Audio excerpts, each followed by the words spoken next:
안녕하세요, 이승필 전도사입니다. 우리가 지난 시간까지 양육하는 마음가짐에 대해서 가치관이라는 관점으로 살펴보았는데요. 오늘부터 아이들의 실존의 문제와 그에 대한 해결에 대해서 한번 살펴보려고 합니다. 오늘은 부모교육 네 번째 시간, 예측할 수 있는 신뢰에 대해서 이야기를 해보려고 합니다. 분리는 사람이 느끼기에 가장 큰 불안의 원인입니다. 분리되어 혼자 남은 고독한 인간은 가장 강력한 공포인 생존의 위협에 휩싸이죠. 이것은 힘없는 아이 역시 마찬가지입니다. 자립할 수 있을 때까지는 부모로부터 떨어지지 않아야만 살아남을 수 있습니다. 분리된 상황에 처하면 아이들은 공포를 느끼기 시작하고 그것을 불안으로 표현합니다. 영국의 정신과 전문의 존 볼비 박사는 아이들이 자신의 양육자가 곁에 머물러 자신을 돌보게 만드는 아이들의 본능적 반응을 애착이라고 불렀고, 이것은 모든 사람에게 나타나는 일반적인 현상이라고 이야기합니다. 아이들은 갓난아이부터 이런 애착을 표현해왔고, 양육자와 분리되었을 때 불안 반응을 보이곤 합니다. 사실 이 분리불안이라는 것은 어릴 때만 존재하는 것이 아니라 평생 따라다닙니다. 심리학에서는 이것들을 제대로 해소하지 못할 경우 다른 다양한 형태의 불안증으로 발전할 수도 있다고 이야기하죠. 이런 불안증의 대표적인 것들은 대인공포증, 공황장애, 강박불안, 수행불안, 폐쇄공포증 등으로 말할 수 있습니다. 특히 부모님들 중 일부는 잘 몰랐다가 부모가 된 후 자녀와 관계를 맺으면서 분리불안이 가동되는 경우도 있다고 합니다.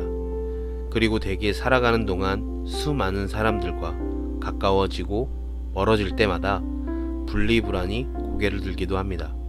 친구, 배우자, 선후배, 옛 선생님, 직장 상사, 교회 지도자처럼 가깝거나 권위 있는 상대와 관계를 맺을 때 이런 분리불안이 발생되기도 하죠.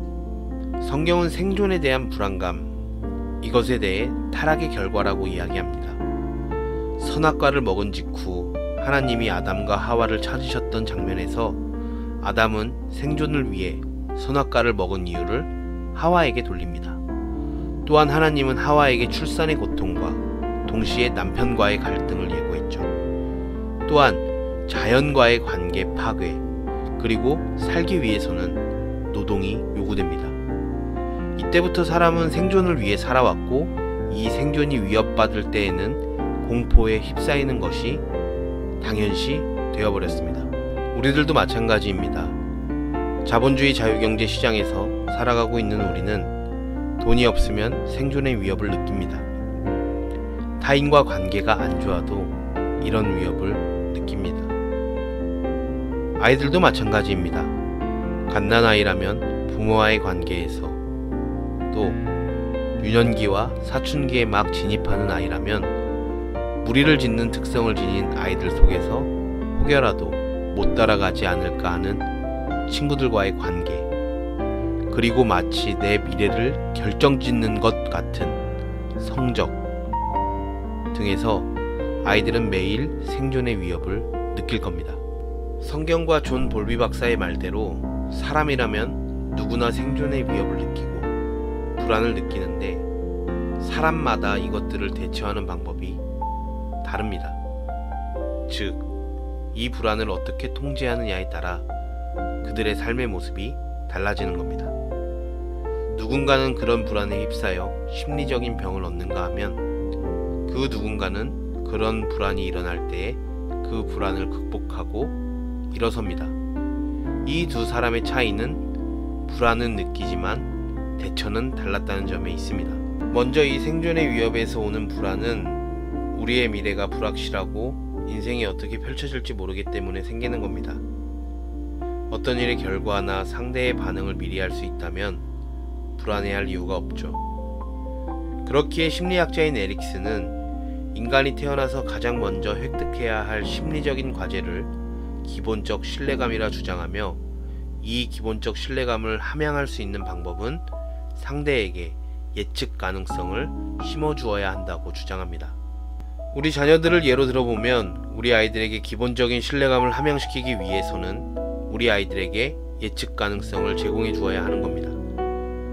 자신을 돌보는 양육자가 어떻게 자신을 대할지 아이들이 미리 알 수 있다면 불안해지지 않을 겁니다. 언제 웃어주고 언제 안아주고 언제 칭찬을 해주고 언제 야단을 쳐야 하는지를 예측할 수 있게 해준다면 아이들은 부모님들을 신뢰할 수 있게 되죠. 아이 입장에서 예측 가능성이란 부모들의 일관성을 의미합니다.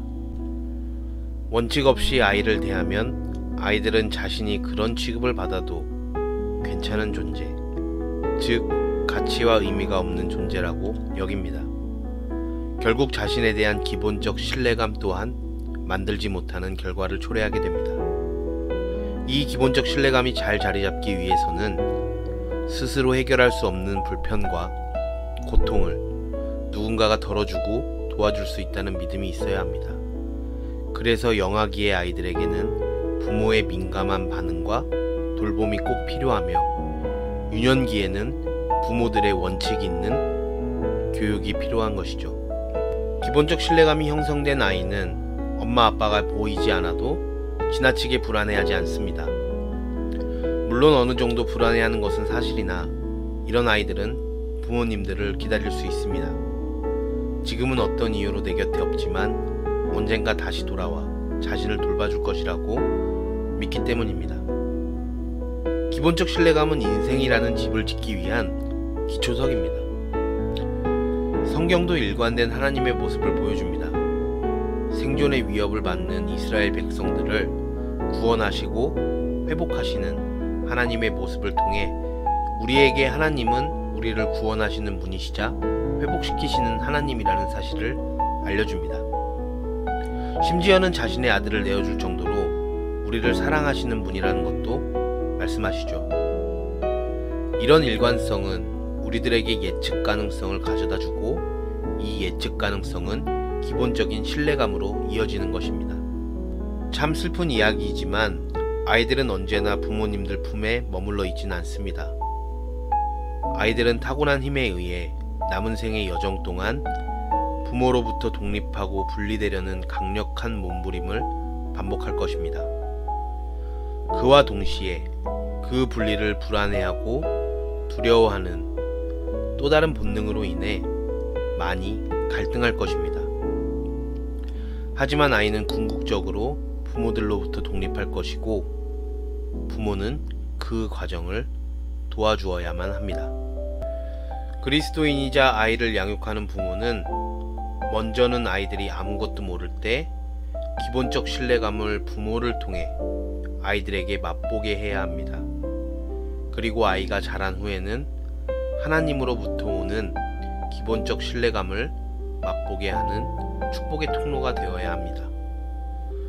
우리가 늙어감과 동시에 아이들은 커가며 그들은 어느 순간 우리들에게 신뢰감을 느끼지 못할 것입니다. 우리는 영원하지 않은 나를 향한 신뢰감 대신 자연스럽게 신뢰감의 원천이신 하나님에게 옮겨주어야 하는 겁니다. 먼저는 일관성을 보여주시는 하나님 아버지를 신뢰하는 삶을 사시길 바랍니다. 그리고 그 신뢰감을 바탕으로 일관된 모습을 우리 아이들이 부모님들을 떠나기 전까지 아이들에게 보여주시길 바랍니다. 그리고 그들이 내 품에서 떠나갈 때가 되었을 때에 우리의 일관성이 어디서 나왔는가를 전달해 주시길 바랍니다. 하나님의 일관성을 보고 예측하며 기본적인 신뢰감을 획득한 아이는 드넓은 세상의 수많은 사람들과 연합하고 소통하게 될 것입니다. 만만치 않은 인생길에 짙게 드리워 있는 불안이라는 바다 안개를 헤치며 먼 바다로 나아갈 것입니다. 지금 이 영상을 시청하고 있는 부모님들의 자녀들은 먼저는 부모님들에게서 그리고 끝날에는 하나님에게서 이 기본적 신뢰감을 받을 수 있길 소망하고 주님의 이름으로 기원합니다. 지금까지 이승필 전도사였습니다. 감사합니다.